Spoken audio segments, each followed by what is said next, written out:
말투 하나만 바꿔도 인사평가가 달라진다. 그냥 직장인. 팀장님 보고 드릴 게 있습니다. 센스 있는 직장인. 팀장님, 지금 잠시 시간 괜찮으세요? 보고 드릴 게 있습니다. 볼수록 기분 좋은 사람으로 만들어주는 메이크업 말투 3단계 전략. 직장인 자기계발서 1위. 모든 관계는 말투에서 시작된다. 위즈덤 하우스 미디어 그룹. 다이어트를 위한 꿀팁! 동결건조 채소와 곡물, 단백질, 그리고 효소와 비타민, 미네랄로 만든 다이어트 전용 그린 스무디로 하루 한두 끼만 바꿔 드세요. 비타샵 그린 스무디 다이어트 1522-6648 1522-6648 혹은 비타샵을 검색해주세요. 엄마! 가글 했는데 입에서 뭐가 나왔어. 그거 올리덴탈 체크 가글이라 그런겨. 지금 쓰고 있는 가글 사용 후 확인해 보셨나요? 무색소, 무알콜, 무계면 활성제의 올리덴탈 체크 가글은 쉽게 나온 입안의 이물질을 눈으로 확인할 수 있습니다. 딴지마켓에서 판매 중입니다. 한글도 남보다 빨리 깨치고 참 똑똑했는데 갈수록 실력이 뒤처지는 것 같아 걱정이에요. 혹시 초등학교 교과서 본 적 있어요? 어려운 어휘가 너무 많아요. 학교에서는 어휘 개념을 하나하나 설명해줄 시간이 정말 부족하잖아요. 그럼 어떡하죠? 내 아이의 어휘만큼은 내가 책임져야죠. 어휘 공부의 정성. 초등어휘 3000, 초등어휘 5000. 검색창에 초등어휘 3000을 쳐보세요.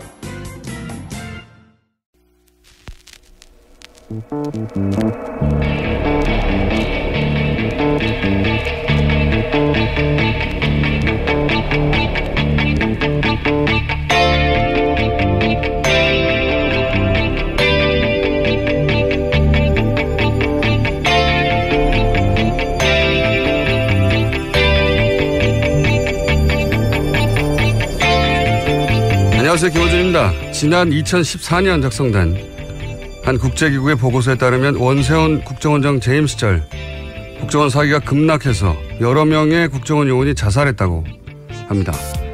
또한 보고서는 당시 국정원이 정보활동의 실패, 정보의 정치와 국내 정치 개입의 3대 병적 증상을 앓고 있었고 그 원인은 원세훈 원장이 능력 밖의 일을 맡아 정보기관을 어떻게 운영해야 하는지 전혀 몰랐기 때문이라는 고위 관료의 말도 인용하고 있습니다.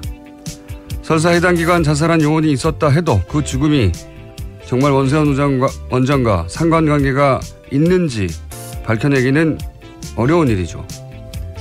하지만 국정원이 국내 정치에 개입했다는 것은 해외의 비영리 기구조차 알고 있었던 겁니다. 해외 비영리 기구가 몇 사람 인터뷰하고 알게 된 걸 왜 우리라고 몰랐겠습니까? 다들 알고 있었죠. 국내 정치에 절대 개입할 수 없도록 법이 정하고 있지만 보수 정권은 국정원을 정권 유지의 사냥개로 썼다는 걸 다들 알고 있었지만 다들 입을 다물고 있었습니다. 왜? 무서웠으니까. 내 세금으로 운영되는 기관이 특정 세력의 개가 되어 정작 국민들을 억압하고 공포의 대상이 되었다는 사실, 그 자체만으로도 국정원을 그렇게 만든 이들은 용서받을 수가 없는 거죠. 필요하다면 국정원을 조각조각 내서라도 그렇게 만든 이들을 그 뿌리까지 반드시 뽑아야 한다. 김원준 생각이었습니다.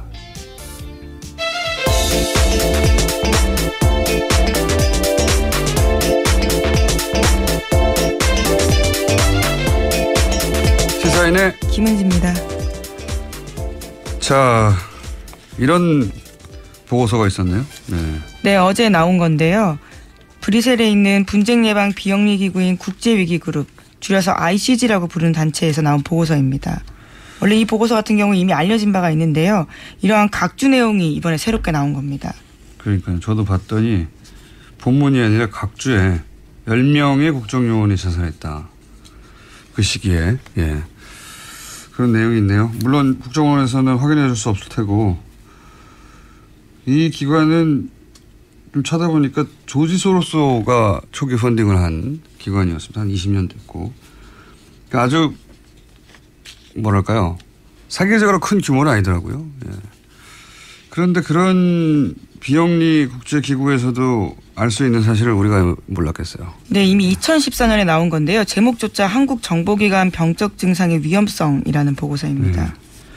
국정원이 국내 정치에 개입했다는 것은 이런 중규모 정도 되겠더라고요. 찾아보니까. 중간 규모의 비영리 국제기구에서도 알고 있었던 겁니다. 우리도 다 알고 있었죠, 사실은. 근데 말을 못했죠. 예. 증거를 내놓으라고 하면 증거를 어떻게 내놓습니까? 지금 정권이 바뀌고 나서도 이렇게 어렵게 찾아가고 있는데.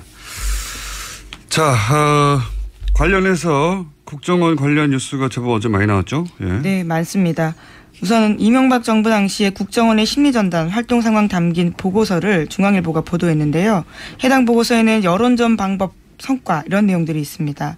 당시 국정원이 좌티즌, 그러니까 네티즌이라는 말을요, 좌자를 바꿔서 넣은 건데요. 이 용어 등을 만든 직접적인 정황들이 나왔다라는 건데, 이 용어들이 좌파 공격 심리전 용어 개발 확산의 예시로 해당 보고서에 나와 있다라는 겁니다.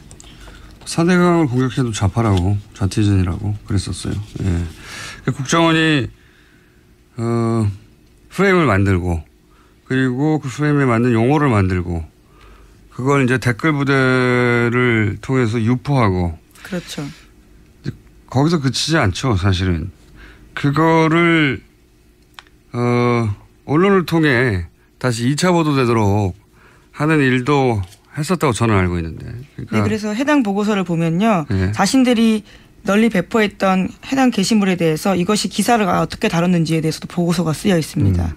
그러니까 관계를 맺고 있던 기자나 매체 중에 자신들이 영향을 미칠 수 있는 곳에 이걸 기사로 만들어내도록 2차 유포하도록.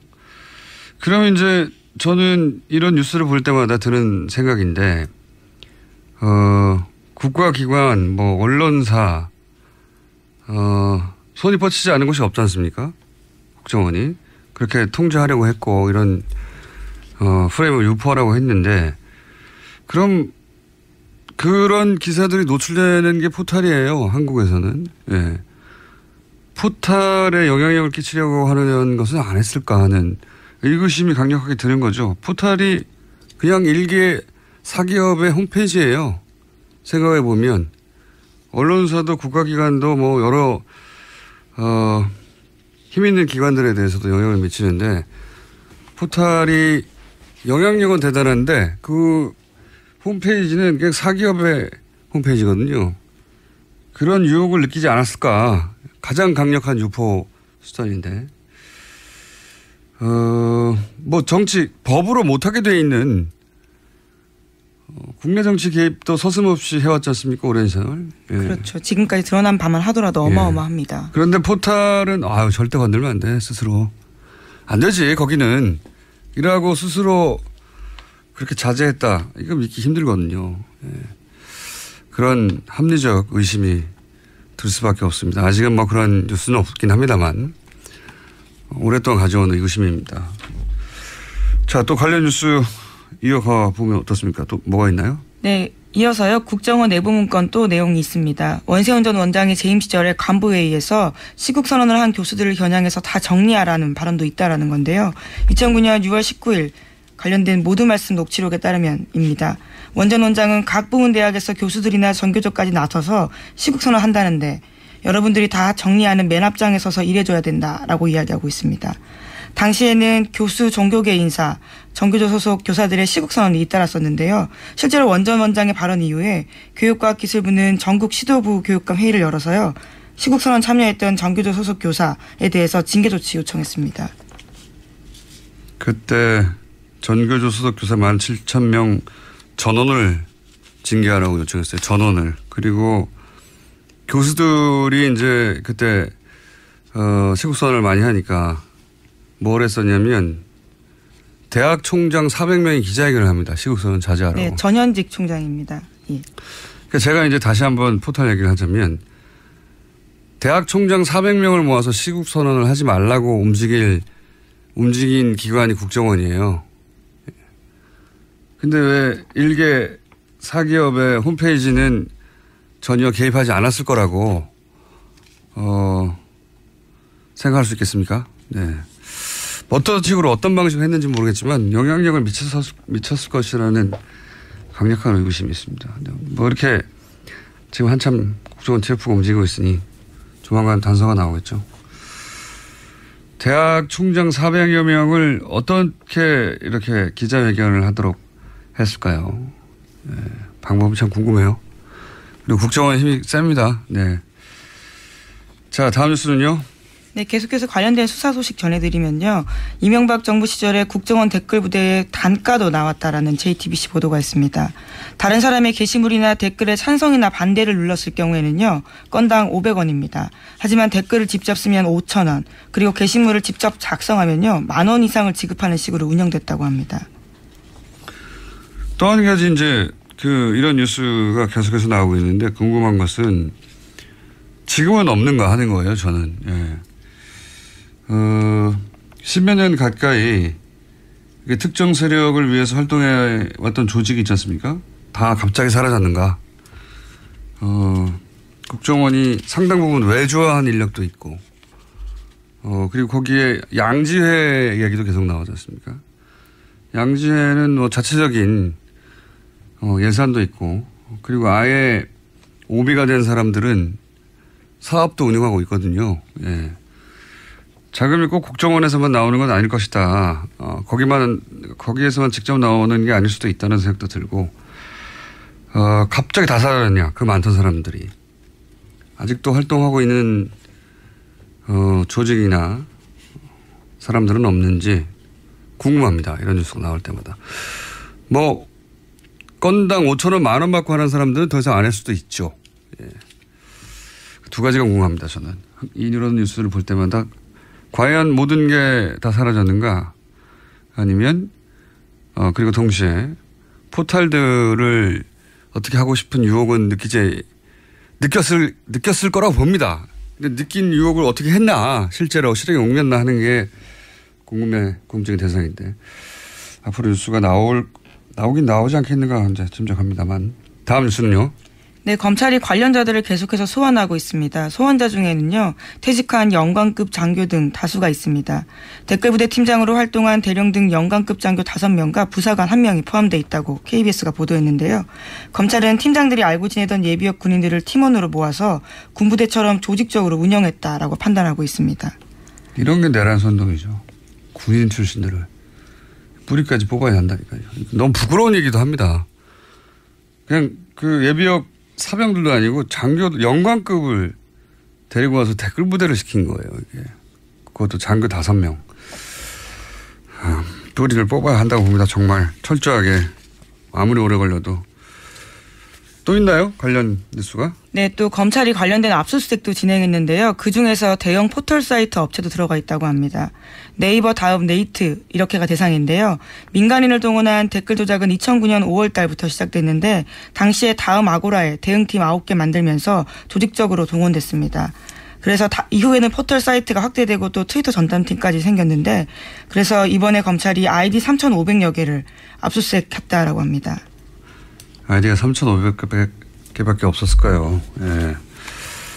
한 사람이 아이디를 만드는 게 무한대잖아요. 물론 직접 자기 주민등록번호로 만들 수 있는 숫자는 한정돼 있지만 뭐 주변의 친척이나 친구들이나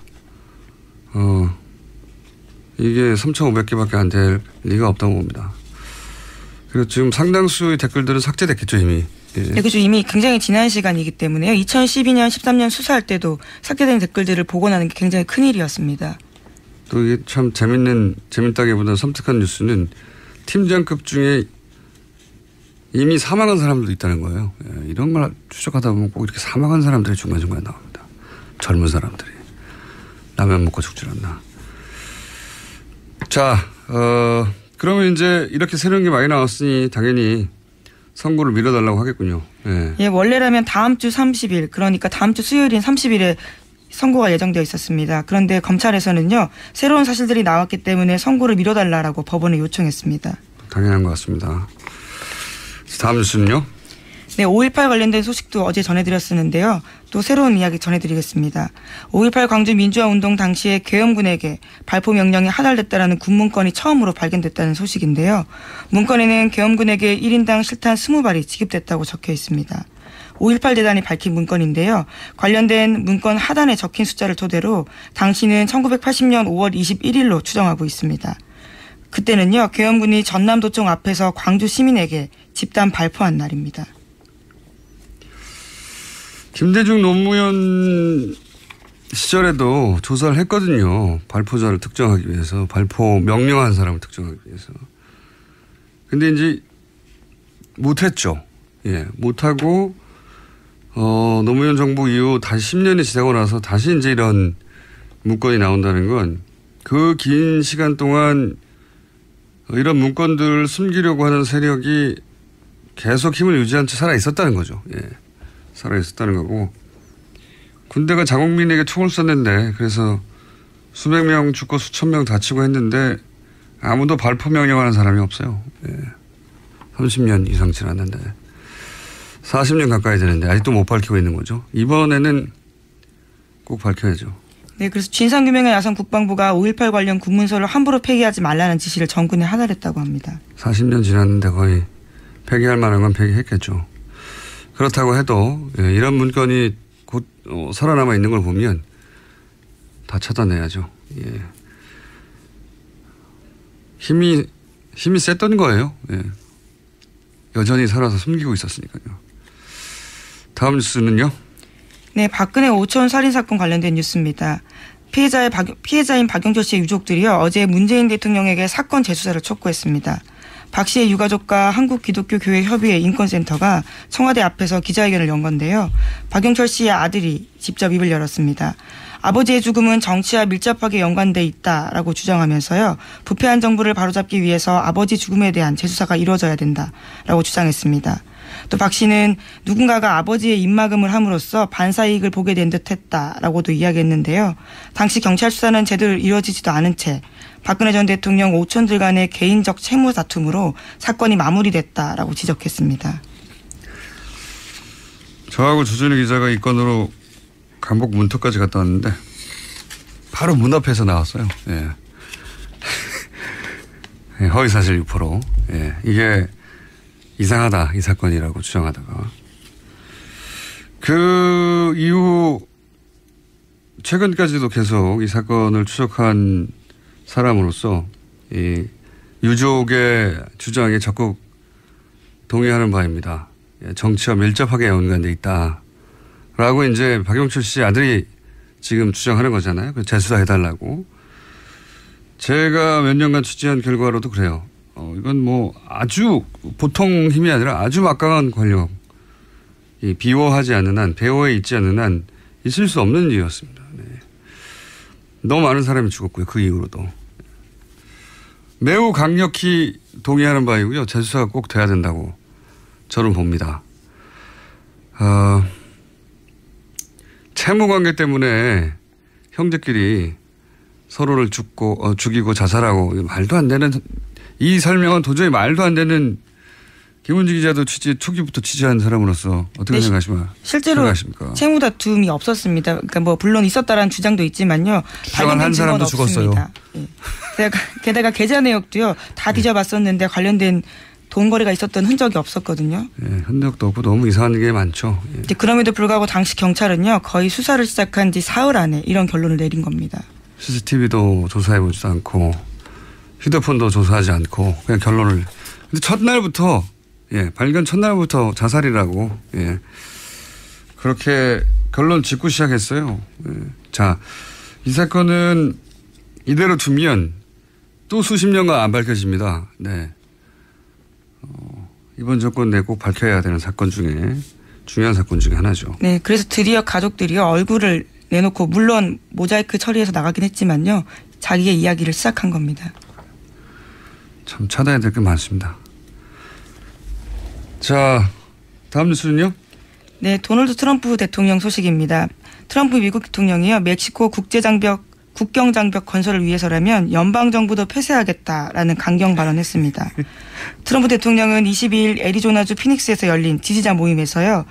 멕시코 국경장벽 건설이 의회 반대로 이행되지 않자 한 말인데요.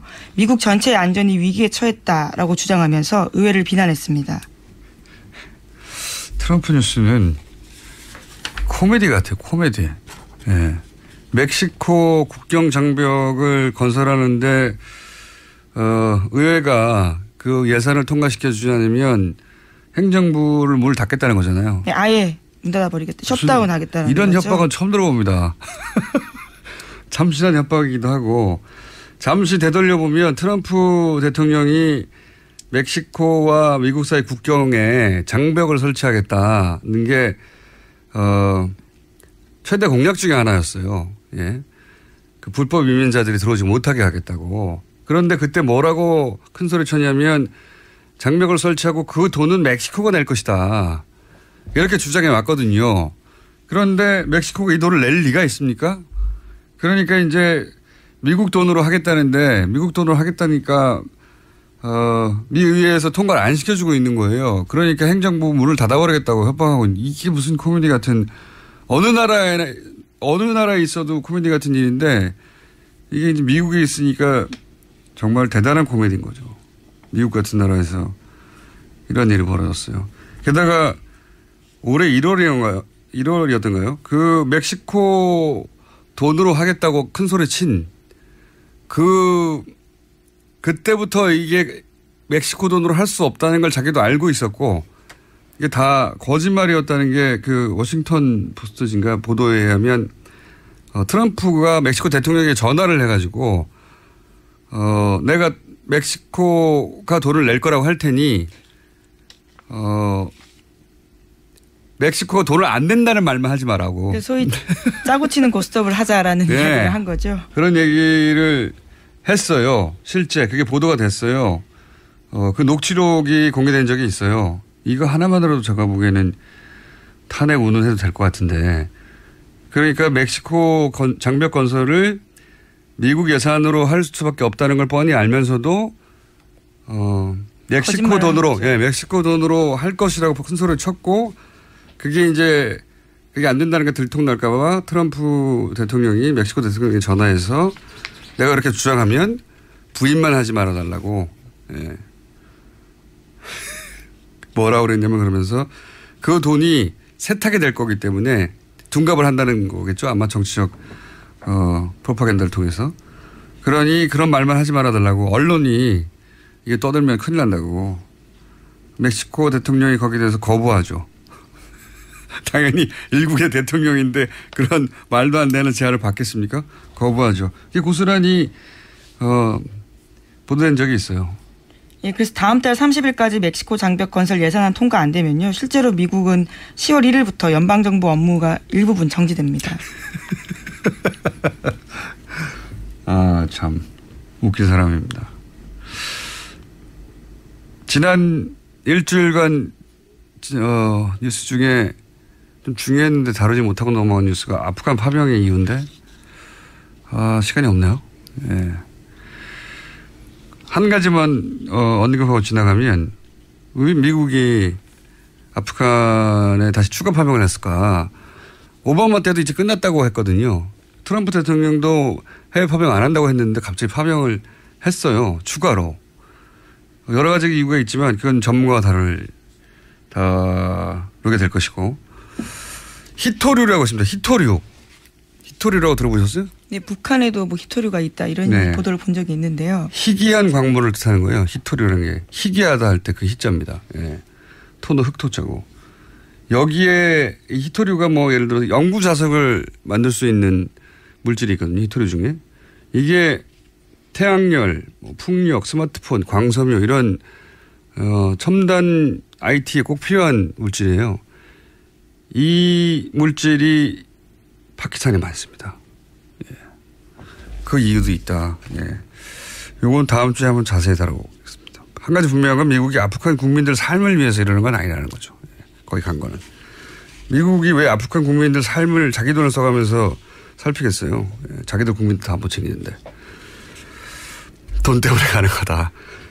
여기까지 하겠습니다. 시사인의 김은지였습니다. 감사합니다. 골반 잡자 바로 잡자 바디로직, 허리 통증 바로 잡자 바디로직. 2017년 쿨 썸머 바디로직 라이트 출시. 통기성이 좋아 땀 걱정 없이 한여름에도 쾌적하게. 입은 듯 안 입은 듯 가벼움의 신축성은 그대로. 자세가 좋아지는 골반 교정 타이즈 바디로직. 검색창에 골반 교정 바디로직 라이트. 아무도 묻지도 따지지도 않고 가입하셨다고요? 보험은 너무 어려워요. 걱정 마십시오. 마이보험 체크가 도와드립니다. 1800-7917 마이보험 체크로 지금 전화주세요. 1800-7917. 이미 가입한 보험이나 신규 보험도 가장 좋은 조건을 체크해서 찾아드립니다. 인터넷 한글 주소 마이보험.com 또는 카카오톡에서 아이디 검색 마이보험을 친구 추가하여 상담하실 수 있습니다. 모닝똥? 제겐 사치였죠. 내가 토끼인지 토끼똥이 나인지, 내가 변을 본 것인지 변을 당한 것인지, 나는 바나나이고 싶다. 간혹 구렁이이고도 싶다. 미궁 대장사랑! 빅똥의 추억 미궁 대장사랑이 찾아드립니다. 혈중 콜레스테롤 개선과 배변 활동에 도움을 주는 건강기능식품입니다. 검색창에 미궁 대장사랑. 미궁 장사랑 이름 바꿨어요. 프로바이오틱스 12종 추가. 미궁 대장사랑.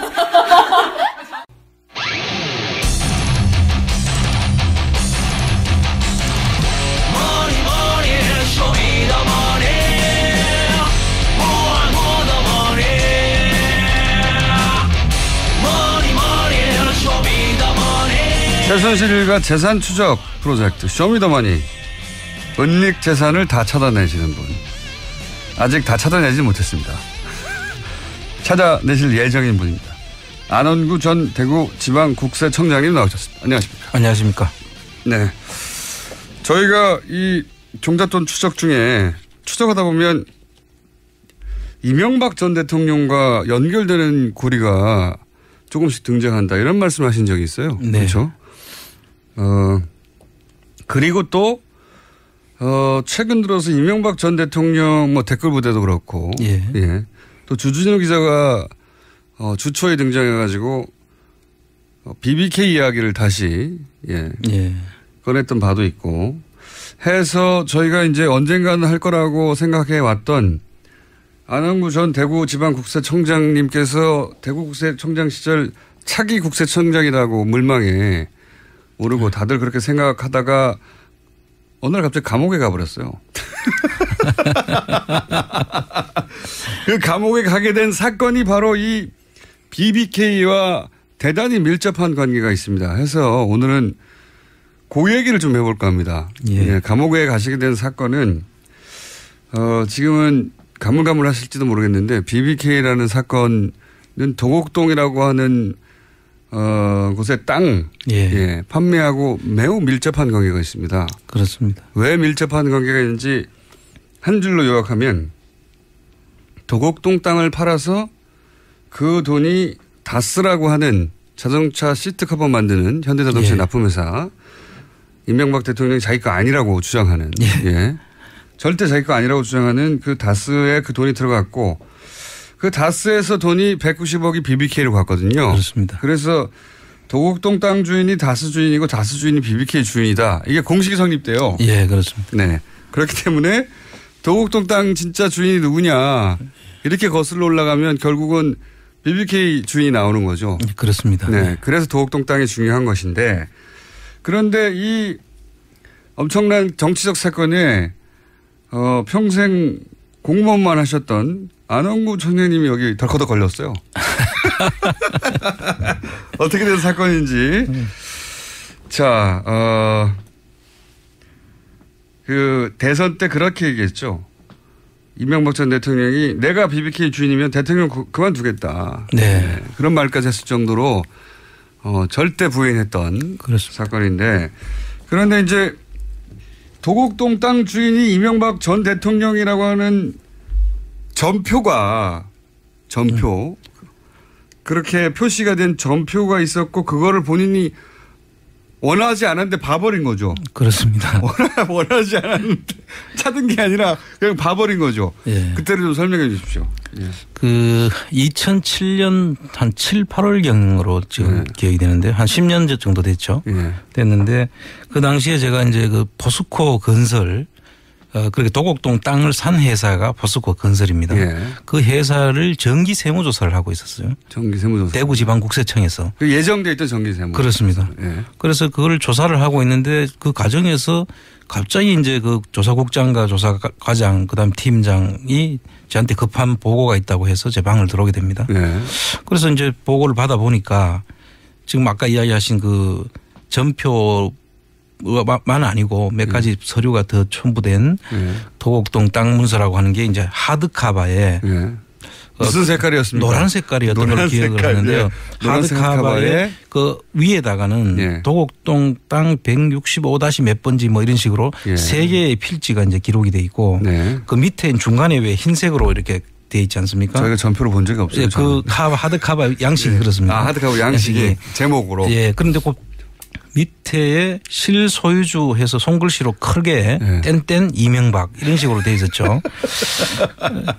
실소유주 이명박이라고. 예. 그래서 이제 제가 그때 그 서류를 보는 순간에 상당히 긴장을 했죠. 그 당시가 2007년도고 그 당시에는 요분 대선하고는 반대로 그때는 그 박근혜 이명박이 후보의 경선에서 이기는 사람이 대선에 나가는 이런 그 등식이 성립될 시점이었고 그런데 이 문제로 인해서 이제 선거판이 완전히 바뀌게 되는. 그렇죠. 그때는 이명박 박근혜 후보의 박빙승부였거든요. 그렇습니다. 누구 한 사람이 삐끗하면은 누가 그 나머지 한 사람이 대통령이 된다라고 생각하는 그런 시절이었기 때문에 그런데 이제 그런 시절에 이명박 대통령 실소유라고 하는 땅이 본인이 절대 아니라고 부인했던 그 땅이 실소유라고 적혀 있는 문서가 하나 나온 거죠. 예. 그래서 제가 찾아서 본 게 아니고. 그러니까 억울하시겠어요. 아마 직원들이 그 밑에서 조사를 하다가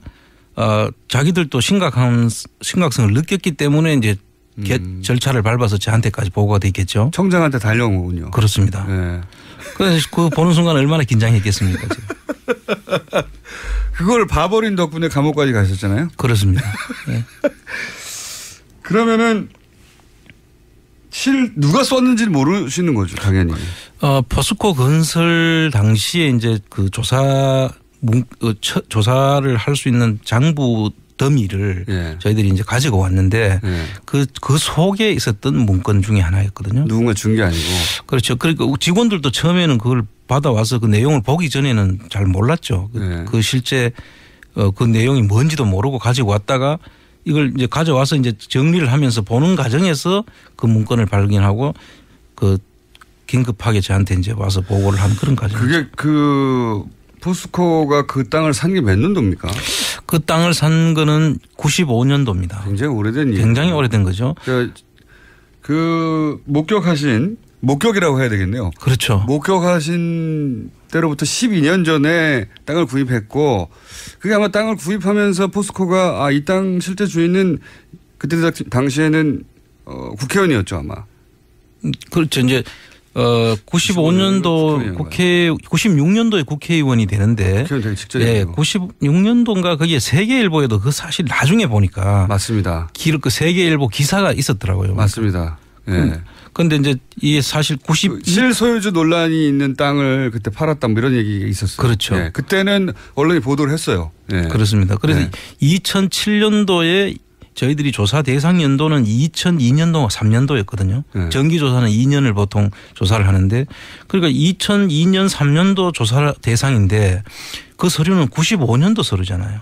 왜 거기 들어있었을까요? 저도 그 이해가 잘 안 됐는데 그 당시에 어쨌든 그 포스코 건설에서 어떻게 보면 자기들이 그 실소유주 논란이 한참 있었던 그때 김만재 당시 그 포스코 회장 하시던 분이 그걸 실소유주 이명박 씨라는 이야기도 한번 한 적도 있었던 걸로 맞습니다. 나중에 보니까. 나중에는 부인했죠. 나중에는 부인했고 처음에는 그런 이야기가 있었는데 그 부분에 대한 자기 검증이 아니었을까 하는 생각도 있고요. 일부러 포스코 측에서 서류를 넣었을 수도 있고요. 혹은 뭐 그 내부에 양심적인 누군가가 넣었을 수도 있었고.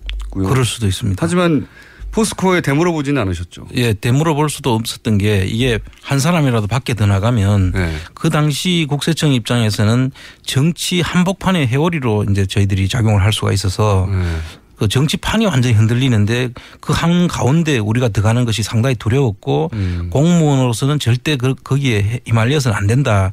그 판단을 제가 그 당시에는 했었던 것이고요. 그래서 보긴 봤는데 야 이거는 그냥 덮자. 네, 그렇죠. 우리가 감당할 수 있는 사안도 아니고 공무원이 갑자기 정치적 그 소용돌이 속에 들어간다. 구세청이 대구 국세청이 어떻게 될지 모른다 이렇게 생각하셨군요. 그렇죠. 완전히 그 당시에 그렇게 되었으면 뭐 대구 국세청이 대통령을 바꾸고 말고 하는 그런 결정적인 순간이 됐겠죠. 지금이라면은 공개하셨을 텐데 지금도 좀 많이 생각을 해야 될 정도로 심각한 문제죠. 그다음 공무원으로서는 그렇게 하면 안 되는 것이거든요.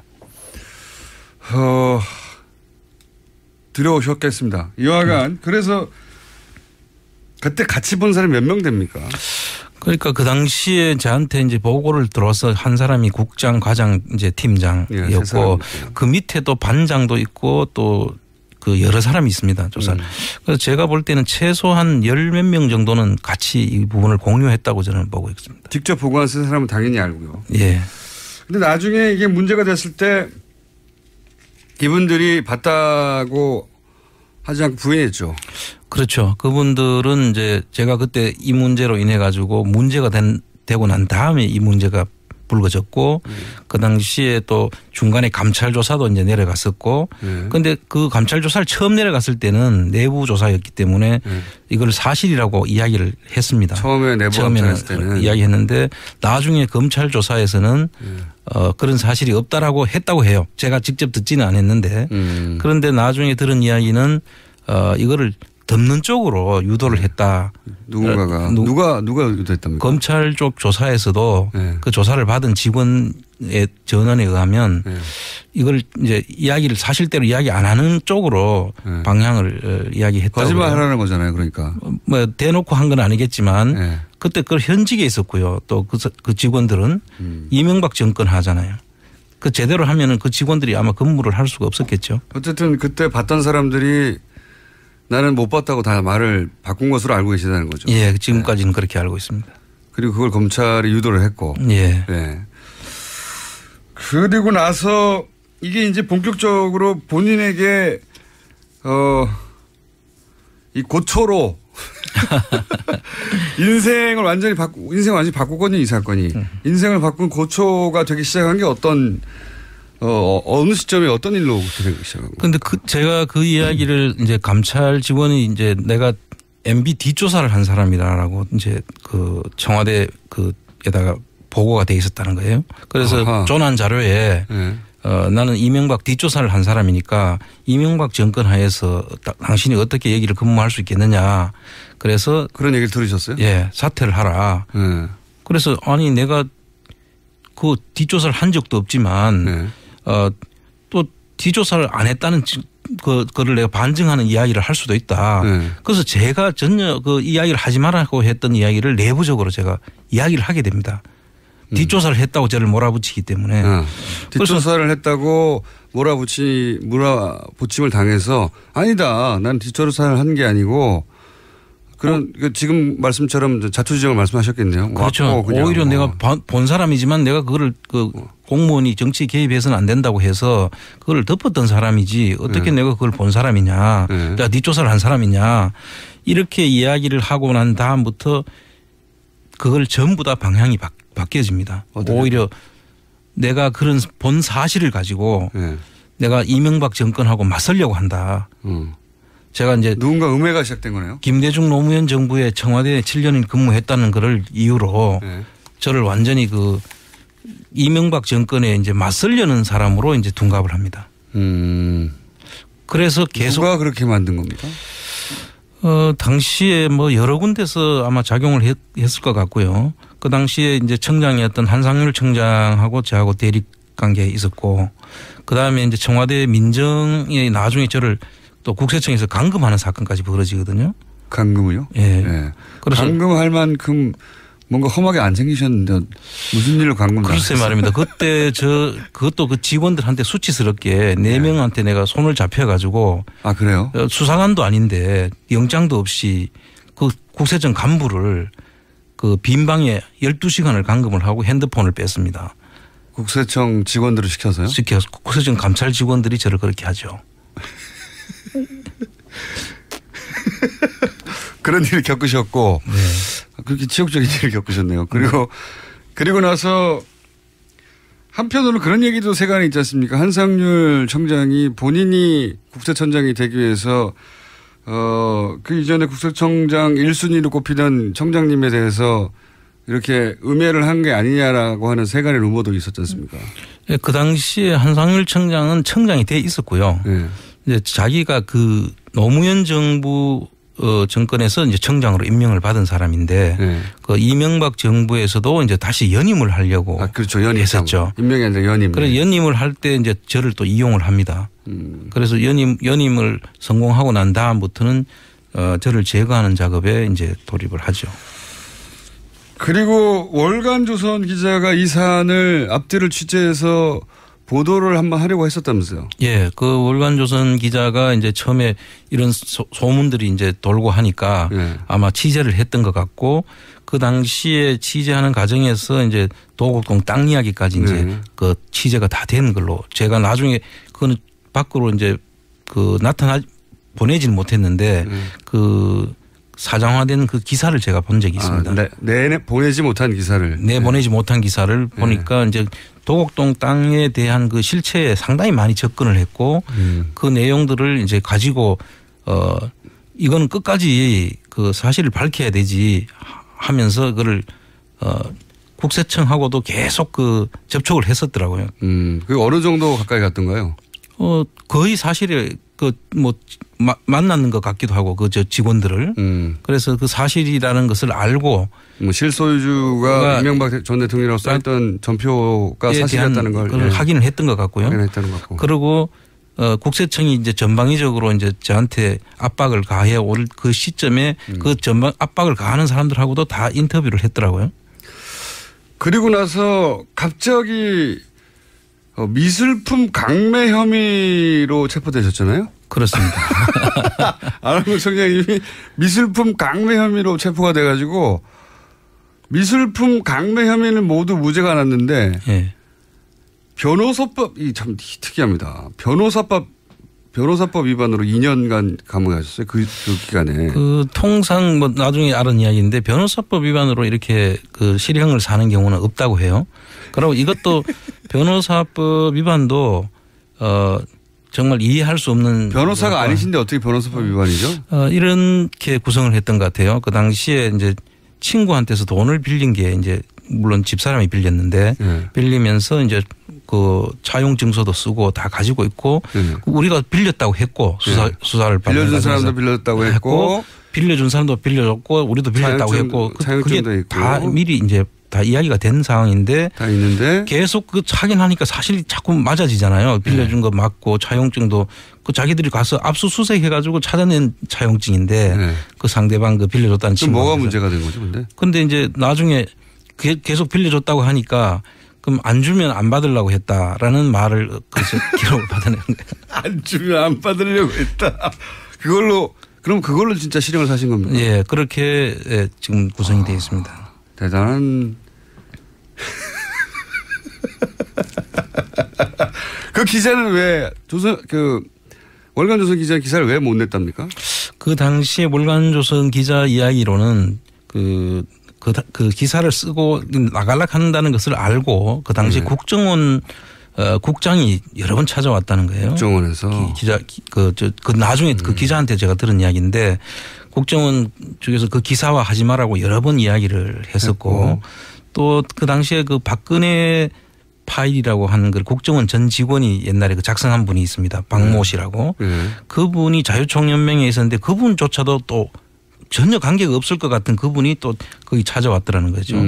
그래서 그 기사화 못하게 여러 번 이제 막았고. 청와대에서는 청와대 그 대변인실에서도 그 청와대 대변인실에 있는 그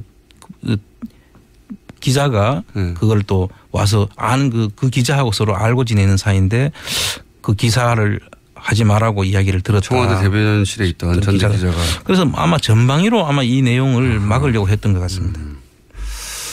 여하간 그거를 우연히 본 결과로 이제 강제 퇴직을 당하시고 그리고 미술품 강매 혐의로 일단 체포되신 다음에 그거는 무죄가 난 다음에 없으니까 돈을 빌린 거를 변호사법 위반을 해서 2년 시형을 만기로 채우셨죠? 그렇습니다.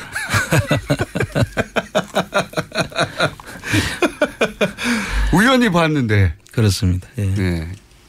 자, 그러면 다시 돌아가서 그러면 도곡동 땅의 실제 소유주는 누구냐. 이 문제를 그 이후로 이제 내가 직접 밝혀야 되겠다는 생각을 알 수가 없지 않습니까? 그렇습니다. 이게 사실 출발점이지 않습니까? 네. 도곡동 땅 아까 하셨듯이 네. 도곡동 땅 주인이 그 BBK 주인이 되는 이런 등식이 성립되지 않습니까? 그런데 이제 최근에 그 주진우 기자가 네. 또 그 도곡동 땅에 관련된 돈으로 190억을 투자를 했다가 50억만 받고 140억은 스위스 크레딧 은행에 있었는데 그걸 받기 위해서 총영사를 LA 변호사를 그 BBK를 임명하고 BBK 담당했던 변호사를 임명하고 또 민정에도 그 밑에 있던 변호사 직원을 다시 또 민정에다 채용을 해서 그 일을 담당하게 해가지고 대통령이 있는 기간 동안 내내 이 BBK 관련 돈 그렇죠. 그걸 되찾으려고 했다는 거죠. 국가기관을 완전히 사적인 자기 그 이익을 채우기 위해서 활용했다는 건데 그거는 있을 수 없는 일이죠. 절대 있을 수 없는 일이죠. 네. 네. 그래서 이렇게까지 자기 게 아니면은 왜 그런 조치를 했겠습니까? 그렇죠. 모두가 다 궁금해하는 거죠. 자기 게 아닌데 왜 그 돈을 그렇게까지 찾으려고 했느냐. 그렇죠. 자기 게 아니라고 주장했거든요. 전부 다. 계속 아니라고 주장하죠. 땅도 아니고 다스라는 회사도 아니고 BBK도 아니고 다 자기 게 아니라고 그랬는데 그 돈을 찾으려고 그렇게 노력했던 게 그 뭐냐 이거죠. 그렇죠. 네. 그리고 또 2007년도에 보면 그 중간 수사 결과 발표가 있습니다. 네. 중간 수사 결과 발표를 보면 참 웃기는 게 이게 다스의 주인이 이상은 김재정으로 등기는 돼 있는데 형과 차남이죠. 예, 형과 차남으로 돼 있는데 그분 이상은 씨 거는 자기 게 아닌 것으로 보이고 그 제3의 다른 인물로 보인다. 그 다른 이모 씨인데 그 이모 씨는 현금을 관리했던 사람으로 보인다. 그런데 그 이모 씨가 조사에 응하지 않아서 밝힐 수 없다. 그렇죠. 그 이모 씨가 누구냐 이거죠. 오늘 여기까지 하겠습니다. 안원구 청장이었습니다.